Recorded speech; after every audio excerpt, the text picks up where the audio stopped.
Right ఇక top 2 breaking చూద్దాం. SLBC tunnel ప్రమాద ఘటనలో రేవంత్ సర్కారు నిర్లక్ష్యం స్పష్టంగా కనిపిస్తోంది.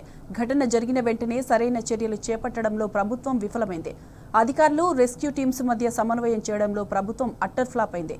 ఒక్క మాటలో చెప్పాలంటే సహాయక చర్యలను కాంగ్రెస్ పాలకులు గాలికొదిలేశారు. కార్మికులు శిథిలాల కింద చిక్కుకుపోయినా నిమ్మకు నీరెత్తినట్లు వ్యవహరిస్తున్నారు. ప్రమాదం జరిగి 2 వారాలు దాటి 3వ వారం సమీపిస్తున్నా ప్రభుత్వ పెద్దలు రివ్యూలకు మాత్రమే పరిమితమయ్యారు. ఇప్పటి వరకు ఒకే ఒక కార్మికుని ఆచూకీ కనుగొని వెలికి తీసింది ప్రభుత్వం. దీంతో మిగతా 7 కార్మికుల కుటుంబాల్లో టెన్షన్ మరింత ఎక్కువైంది. కార్మికుల కుటుంబాలకు భరోసా ఇవ్వడంలో ప్రభుత్వం విఫలమైంది. ఈ నేపథ్యంలో రేవంత్ సర్కారు తీరుపై సర్వత్రా విమర్శలు వ్యక్తమవుతున్నాయి.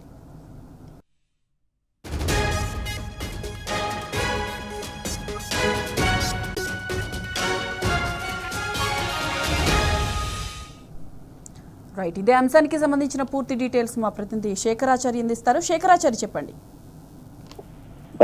ఎస్ఎల్బీసీ టన్నెల్లో చిక్కుకున్నటువంటి 8 మంది సంబంధించినటువంటి ఈ రోజుకు 17 రోజులు పూర్తి అయింది. 17 రోజు రెస్క్యూ ఆపరేషన్ కొనసాగుతా ఉంది. నిన్న ఒక డెడ్ బాడీని బయటకు తీశారు.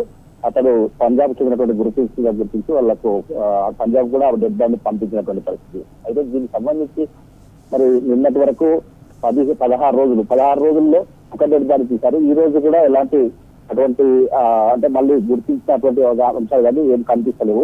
లోపల సహాయక చర్యలు నడుస్తున్నప్పటికీ కూడా అయితే పూర్తి స్థాయిలో అక్కడ 14 కిలోమీటర్లకు సంబంధించినటువంటి టన్నెల్లో 13.5 వరకు క్లియర్ గానే ఉంది. ఒక 500 మీటర్లు అంటే దాదాపు 150 నుంచి 200 మీటర్లకు లోపలికి వెళ్ళాలంటే ఇబ్బందిగా ఉందని చెప్పేసి చెప్తున్నటువంటి పరిస్థితి. దీనికి సంబంధించి మంత్రులు అయితే తర్వాత ముఖ్యమంత్రి కూడా స్వయంగా తొందరగా చేసి చేస్తామని చెప్పినప్పటికీ కూడా రిజల్ట్ అయితే చాలా నత్తనడక నడుస్తుందని చెప్పవచ్చు.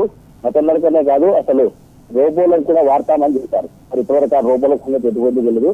కేవలం దీంట్లో కీలకంగా పనిచేస్తుందంటే కేరళకు సంబంధించినటువంటి జాగిలాలు, ఆ జాగిలాలు ఎక్కడైతే గుర్తించాయో అది గుర్తించిన చోట నిన్న ఒక డెడ్ బాడీ దొరికింది.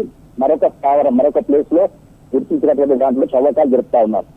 దీంట్లో సింగరేణికి సంబంధించినటువంటి ఎవరైతే రెస్క్యూ టీం ఉందో వాళ్ళు, తర్వాత ర్యాట్ హోల్ టీం, వీళ్ళంతా కూడా చాలా కీలకంగా పనిచేస్తా ఉన్నారు. మొత్తంగా ప్రభుత్వం అయితే కొంత నిర్లక్ష్యంగానే వ్యవహరిస్తుందని చెప్పేసి కూడా పలువురు ఆరోపిస్తున్న పరిస్థితి కనిపిస్తా ఉంది.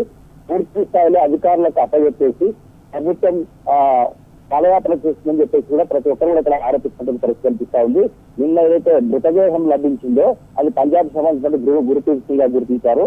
వాళ్ళకి కేవలం 25 లక్షల ఎక్స్గ్రేషియా చెల్లిస్తామని చెప్పారు. అయితే దీనికి సంబంధించి కూడా పలు విమర్శలు వస్తా ఉన్నాయి.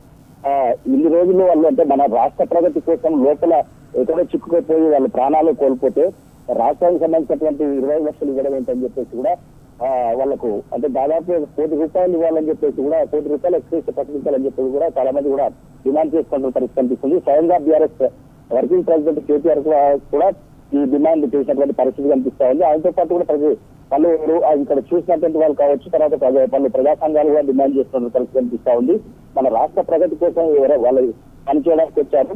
వాళ్ళు పాపం ప్రాణాలు అర్పించినటువంటి పరిస్థితి, వాళ్ళ కుటుంబాలను అన్ని విధాలుగా ఆదుకోవాలని చెప్పేసి కూడా డిమాండ్ చేస్తున్నటువంటి పరిస్థితి కనిపిస్తా ఉంది.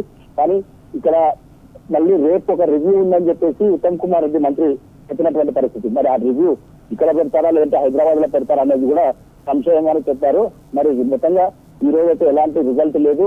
మరి ఇంకా 2-3 రోజులు పట్టే అవకాశం ఉందని కూడా చెప్పినటువంటి పరిస్థితి కనిపిస్తా ఉంది. మొత్తంగా చూసినట్లయితే ఇక్కడ పరిస్థితి ఏదో దారుణంగా కనిపిస్తా ఉంది. Right Shekharachari, thank you.